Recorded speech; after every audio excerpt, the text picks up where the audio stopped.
Fala galera, tudo bem com vocês? Sou o professor Pedro Passos e hoje nós falaremos sobre um assunto muito interessante, números infinitos. Mas vamos começar numa brincadeira. O número 9 falou o seguinte para o número 8, eu sou maior que você. Em seguida o número 8 deitou e falou, e agora? O número 8 deitado é o símbolo do infinito. Entenderam? Bem bacana, né? Mas vamos ver então como surgem números infinitos. Para isso, nós contaremos uma história boa, pois envolve pizza.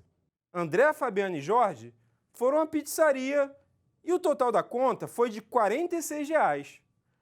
Na hora de dividir a conta igualmente entre os três, eles notaram algo diferente.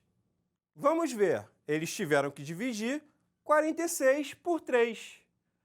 Vamos fazer essa divisão. Primeiro, nós dividimos o 4. 4 por 3 dá 1. 1 vezes 3 é 3 e o resto é 1. Descemos o 6 e dividimos 16 por 3. 5 vezes 3 dá 15 e o resto dá 1. Agora, para continuar essa divisão, nós temos que acrescentar um zero e, ao mesmo tempo, colocar uma vírgula ao lado do 5. Então, vamos lá. 10 divididos por 3 dá 3. E 3 vezes 3 é 9. Falta 1 para 10. Bom, podemos continuar colocando mais um zero. Vamos dividir novamente 10 por 3, que dá 3. 3 vezes 3 dá 9, e o resto vai ser 1 novamente. Perceberam alguma coisa estranha?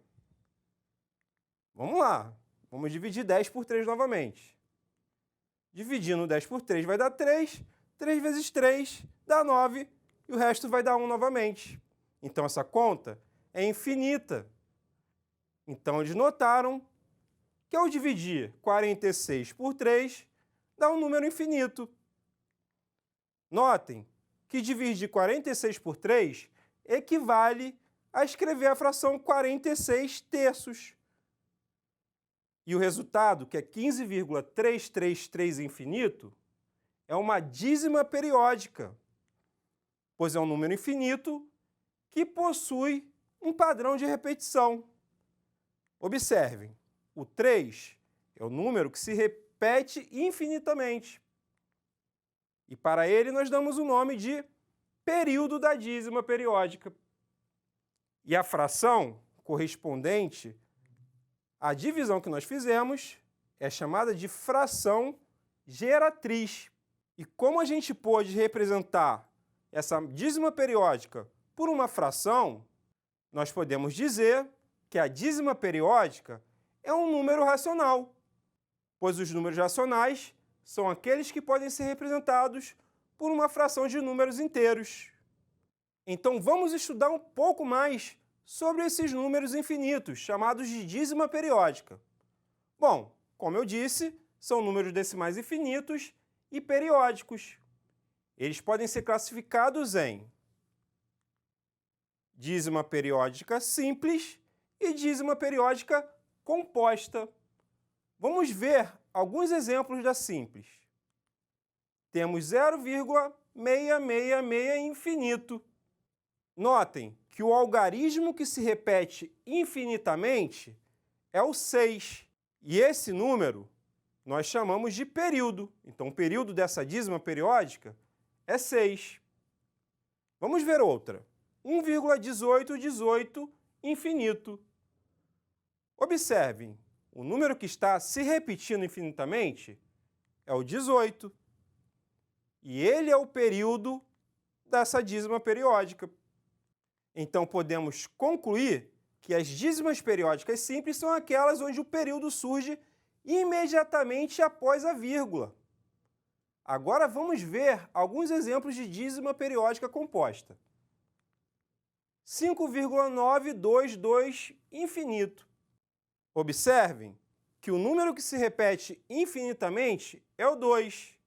Então, ele é o período dessa dízima periódica. Mas vocês perceberam um intruso nessa dízima periódica? Vamos olhar melhor. O 9, ele está após a vírgula, mas não faz parte do período. Então, ele é chamado de parte não periódica. Vamos ver um último exemplo para reforçar a ideia. Podemos ter dízimas periódicas com número negativo.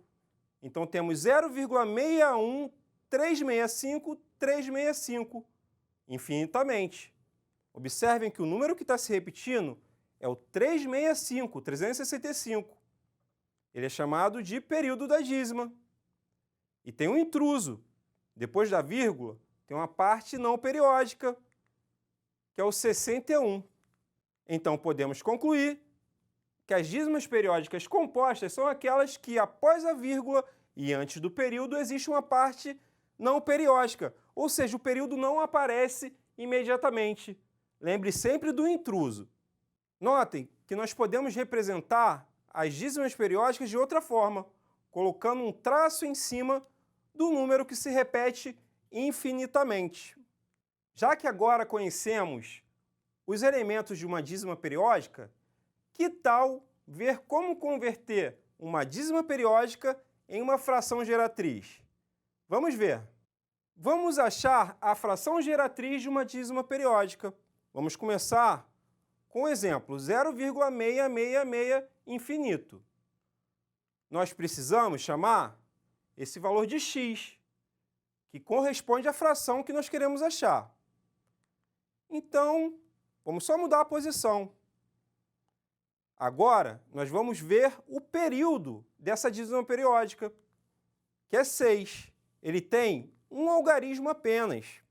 Então, quando o período tem um algarismo, basta multiplicar tudo por 10. Bom, nós temos que multiplicar a esquerda e a direita. Multiplicando 10 por x, nós encontramos 10x. E multiplicando a dízima periódica por 10, que está no lado direito da igualdade, basta lembrar, multiplicando um número com vírgula por 10, basta deslocar a vírgula uma casa decimal para a direita. Então, a dízima vira 6,666 infinito. Agora, vamos fazer uma subtração. Vamos subtrair 10x igual a 6,666 infinito menos x igual a 0,66 infinito. Primeiro, nós temos que subtrair o lado esquerdo da igualdade, ou seja, onde está o x. Fazendo 10x menos x, nós encontramos 9x. Vamos repetir o sinal de igual. E agora notem, quando a gente faz uma subtração de números, a gente começa sempre da direita para a esquerda. E tem que lembrar também, vírgula embaixo de vírgula, pois são números decimais. Agora, fazendo essa subtração, podemos anular a parte periódica, pois elas são iguais. Assim fica fácil. Por quê? Basta subtrair 6 menos 0. 6 menos 0 dá 6. Olha como ficou fácil. Agora nós temos uma equação do primeiro grau. O 9 está multiplicando o x. Nós temos que passar para o outro lado dividindo 6. Operações inversas. Vamos fazer isso? Então, x igual a 6 sobre 9. Já achamos uma fração, mas podemos simplificá-la, dividindo em cima e embaixo por 3. Dividindo 6 por 3, encontramos 2. E 9 por 3, encontramos 3. Então, x é igual a 2/3. Ou seja, a fração geratriz correspondente à dízima periódica 0,666 infinito é 2/3. Se você não acredita que essa dízima corresponde à fração 2/3, divida 2 por 3 na sua calculadora para ver o que você vai encontrar. Será que é mágica? Não. é matemática. Vamos continuar. Então, agora vamos ver um exemplo 1,1818 infinitamente. Vamos proceder da mesma forma. Vamos chamar de x. Bom, então vamos reorganizar falando que x é igual a essa dízima. Observem, o período é 18 e 18 tem 2 algarismos. Então, nós vamos multiplicar ao invés de 10 por 100, pois tem 2 zeros. Então, vamos começar multiplicando o lado esquerdo da igualdade. Fazendo 100 vezes x, dá 100x. E multiplicando o lado direito da igualdade, iremos deslocar a vírgula 2 casas decimais para a direita, pois 100 tem 2 zeros.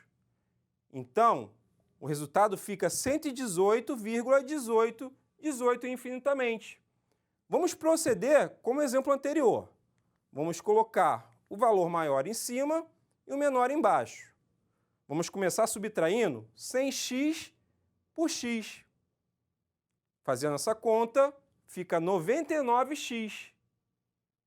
Agora, reparem que nós posicionamos os números de forma com que vírgula ficasse embaixo de vírgula e a parte decimal pode ser cancelada, pois se fizermos essa subtração, dá zero.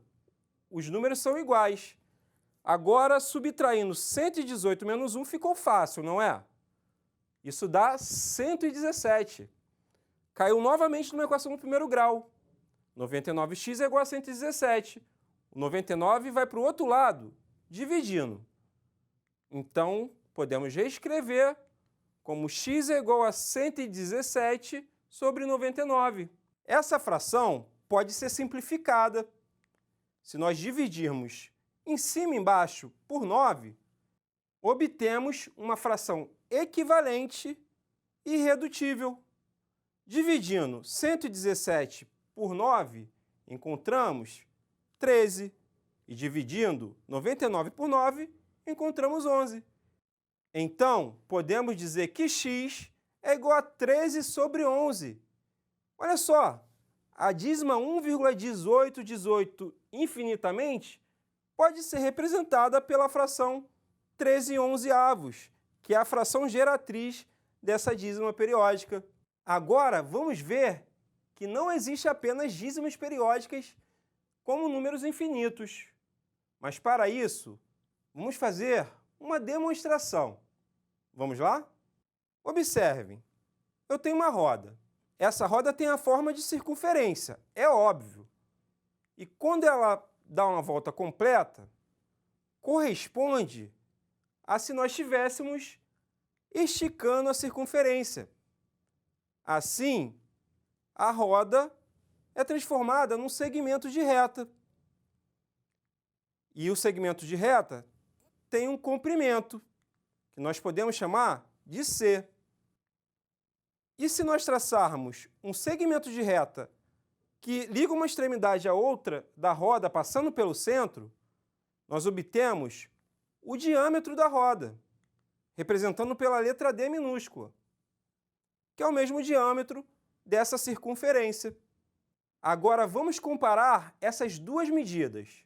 Observem que o diâmetro cabe 3 vezes dentro da circunferência e mais um pouquinho. Esse pouquinho equivale às casas decimais de outro número infinito.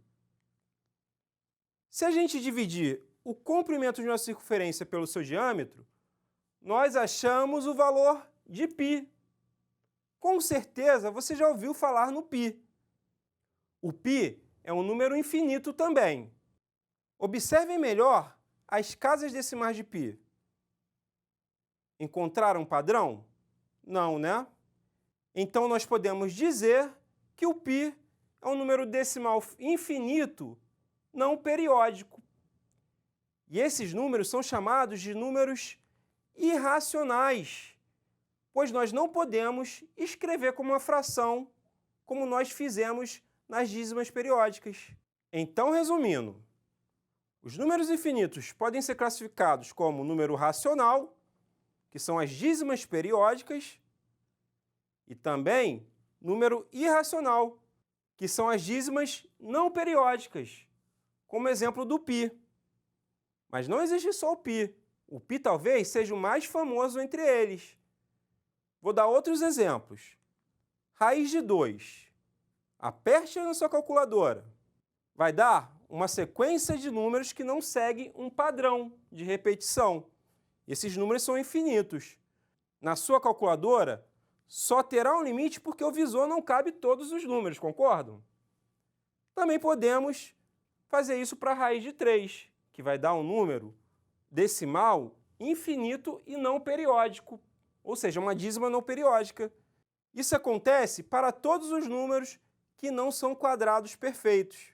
Galera, por hoje é só, mas vamos dar uma lembrada de algumas coisas que nós vimos hoje. Nós vimos que as dízimas periódicas são números infinitos, porém, tem um padrão de repetição. Também vimos como achar a fração geratriz de uma dízima periódica. E vimos também que existem números infinitos não periódicos, que é o caso do π, que são classificados como números irracionais. Espero que tenham curtido a aula. Aguardo vocês na próxima. Um abraço!